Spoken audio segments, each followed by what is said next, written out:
Hello again, it's Noob, and today I get to show off a range of things from different companies, some of which I had already, some of which were sent to me. I'll let you know as I go through. And I don't know where to begin, but I guess I'll start left to right just because that's where I have it all set up. And yeah, let's have a look at this first item. So this is the relatively recently released EDC pocket folding pick set, the Dangerfield Skeleton. You see it comes with a range of picks and even a removable tensioning tool, which is pretty cool. And lockpickworld.com sent me their new Dangerfield Skeleton Essential 30-piece add-on set for the purposes of this review. And you can see what tools we have here. So I think there's 26 on here, some decoding knives, and even an extra little tightening nut, if that's what you want to call it, for this pick set. It's going to be really hard to sort of go through everything that's on here, but just some sort of highlights we have. And by the way, all of these come undone quite easily just by undoing this little nut here. But what you have, and to make that easy, you can just pull out one of these tensioning tools here, and then everything it just goes loose and you can pull out what you need. So you do have 3 different thicknesses of top of the keyway turning tool here, 0.8 millimeters, 1 millimeter, and 1.2 millimeters, I believe, which could be useful. So that means that you could carry, say, 1, 2, 3 at a time if you want, although you'd be limiting space for pick tools. You have obviously a range of different rake profiles. You have much deeper hooks. You have some bypass knives for bypassing the locking pulls in some low security padlocks. You got short hooks, you got very thin hooks, you got some really fine hooks here as well.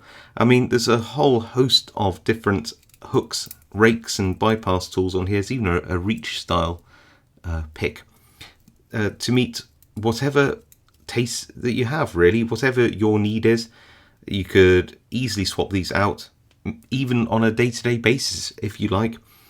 Some of the tools which are likely to take a bit more pressure when you use them, like these bypass blades here, then you've got a couple of those to back you up should these eventually fatigue. Same with the little 0.7 millimeter, look how thin these are, very flexible bypass knives here. So what I think I'm going to do now is quickly customize this Dangerfield Skeleton with what I think is going to be my personal preference of tools. So my first choices are a 0.8 and a 1.2 millimeter top of the keyway turning tool. So I want 2 of those.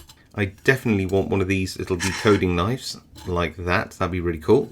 Out of the original set of tools, I really like this short hook, the triple peak, and I might just leave those there. From the new tools, there are just so many choices here, but I think I have to go for obviously a medium hook and a deep hook. I really like this profile.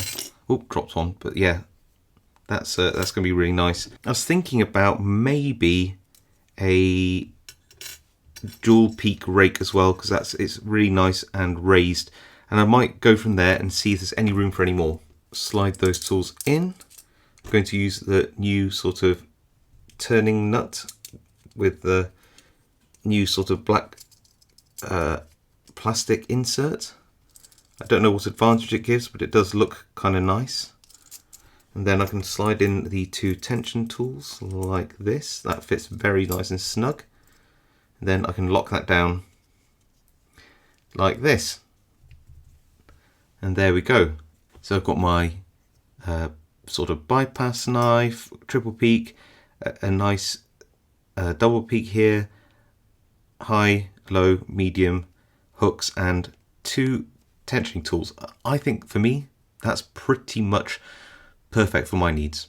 In my review video of this, I showed off me picking and raking using the tool, but what I haven't done is tried to use one of these new super thin bypass blades. So I'm just going to try on this lock here, push down, a shackle, and there we go. Works pretty well. So clearly there's a lot of different choices that you can make here. There's about 29 different tips, plus the new nut that comes with it, with the little plastic insert instead of the metal insert, if that's your thing. This comes in at $64.32 at the time of recording, and current exchange rates. Clearly it will change, as will all prices in this video, depending on when you watch it. And that's from Lockpick World, their US site, but they have a UK site, UK Bump Keys, where this is £49.52. Pros and cons. Well, pros are you just get a load of choice. I think pretty much everybody could make their ideal EDC set in terms of at least the profiles that are on offer. You know, if you like all hooks or all rakes or a combination of both, or bypass tools or whatever you like. I mean, there really is something for everybody here. I don't think anybody could really disagree with that. The only disadvantage I can see to this is that, as you can see, you can't fit all the tools in a nice compact EDC pick set like this. This is meant to be compact and lightweight, and and carry just the essentials. So you will be left with some leftovers. Now, some of those are sort of repeats. So if you're using some of these blades and they fatigue over time, then you've got replacements. That's great. It could be that you want to now and again exchange out some of the profiles to meet your ever-changing tastes as you get more experience in lockpicking, for example, or you just come across different locks, or whatever your needs are. So again, you've got that advantage that you can pick and choose. But like I said, the disadvantage is that you will always be left over with some profiles that you just don't need. So I guess what I'd like to see in the future is some of the more popular profiles being offered as a separate packs, if you like. Maybe even Lockpick World or Dangerfield could make just some hooks, or just some rakes, or just some turners as separate sets to just reduce the prices down a bit, and allow people to sort of narrow down the sorts of upgrades they want to make. That being said, though, like I said, if you don't really know what you like and you want to experiment with a load of things and have some spares, and keep tweaking your EDC pick set, this really does offer a lot of choice. Next up, somebody finally made some injection molded front followers. Sparrows Lockpicks sent me these for this review, and you can see that we got 3 identical. They are front followers. Some of you may already know what these are, others you might not be quite as familiar, so let me just show you why you might need some of these. So imagine you're picking a lock you don't have a key for. You want to see what's inside the lock to gut it and see what pins made this up. You've got your lock open like this, you've taken it out of your vise, and then you realise that, well, you don't have a key for this side, so you might have to pick this side. Then once you have picked that side, how do you remove the cylinders? Because you can't just use a follower to take out one cylinder and then take out the next. You need a way to essentially take out just one side at a time. How can you do that? Well, there are 2 ways. You could get some segmented followers, which is very tricky, and you do need to pick the other side and just gently pull it out a bit to free out the cam, and then push these in slowly, segment by segment, as they follow the core out. And that's a pain. If you've ever done it, you know what I'm talking about. Which is why, if you don't get on with the segmented followers, and they are tricky, then another option has been using something like a front follower. This is a 3D printed one, and yes, if you can get the files and have access to a 3D printer, you can print these out.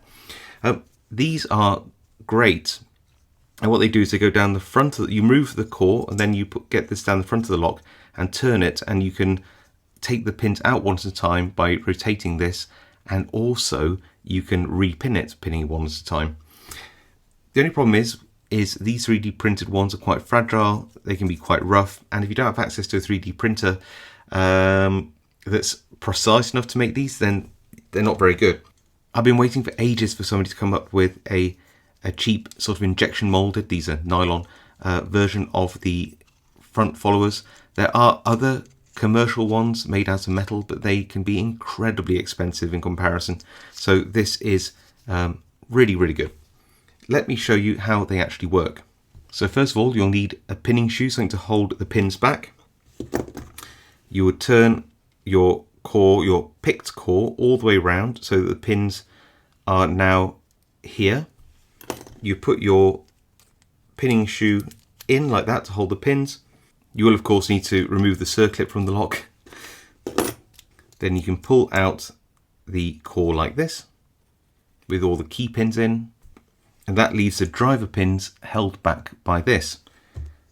The instructions on the website say that if you are not using segmented followers and you're using a pinning shoe like I am, then you just need to snip away this section and this section only. So just be warned, don't try and snip away anywhere else on this. And that means you can slip this follower over where that pinning shoe is, just like that. You can then remove the pinning shoe like that and then rotate your follower. Now, if you want to go up from the back, rotate it anti-clockwise, but just so you can see better, I'll rotate it round all the way clockwise so that you get this section appearing here as you come round. And what will happen is this is at an angle, as you can see here, which will allow you to expose one pin at a time as you rotate it carefully. Now these do spring out. You don't always have the same control as a standard follower gives you, but you are able to see the pins as they come out. You might be able to just gently grab them like this carefully and just put them into your pinning tray or whatever. And you see that I've only exposed one pin. You can just gently push down the spring so it doesn't catch, and then you can catch the next pin as it pops up like this, and then gently wiggle that out. There we go, got that. And you just keep going down the lock, and that applies in reverse. So what you'd do is, again, you would expose the pin chamber, so pin chamber 2 here. You grab the pin that goes in that pin chamber, you would push it down and then turn the follower into it, and then gently push down with your tweezers like that, and then get to the next pin chamber and pin up like this. You can hold it in as you put force, gentle force. Remember, it's a thin plastic onto the follower. And then to close the lock back up, of course, you do the opposite. You put your pinning shoe on like that. You would then get your core ready, take out the follower gently so you don't drag the pinning shoe out, because if you do, then all the pins will explode out the lock. You get your core like that, you pop that all the way back down. Make sure that the cam engages with the back. There we go, like this. Then you take your shoe out, pop something down the keyway to push the pins down so you can turn the core properly like this. Pop your circlip back on and you're ready to go. So currently Sparrows are selling a little bag of these 3 followers for $7.95 on their American website, which equals around £6.45 at the time of filming. And last but not least, Multipick let me know that they have finally released all of the Noob designed dimple turning tools as a full set of 6 instead of just individually.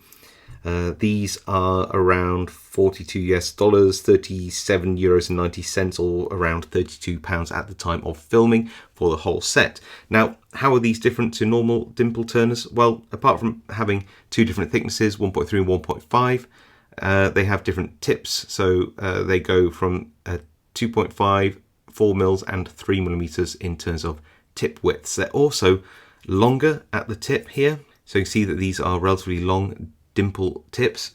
Why is that important? Well, if like me you like to guide your dimple flag down the keyway, then you need something long enough to reach all the way down just past the last pin, and these will do that, allowing you to use the side of the dimple turner as a guide for your pick to keep it completely straight, and it doesn't allow the pick to pivot away from the pins. The other advantage to a longer tip is for the many dimple locks which are hidden behind padlock or door escutcheons and spinners like this, where if you had a shorter tool, it just wouldn't get too far inside the lock, but with something longer, you can definitely get the reach that you need. So there you go, a whole bunch of new stuff. I really hope you enjoyed me showing you what it's all about. If you did, please give this video a like or share it. If you haven't subscribed, please consider subscribing. Of course, it really helps my channel out. If you have a comment, leave one below. I do read them all and reply to as many as I can. And of course, I'll see you all next time.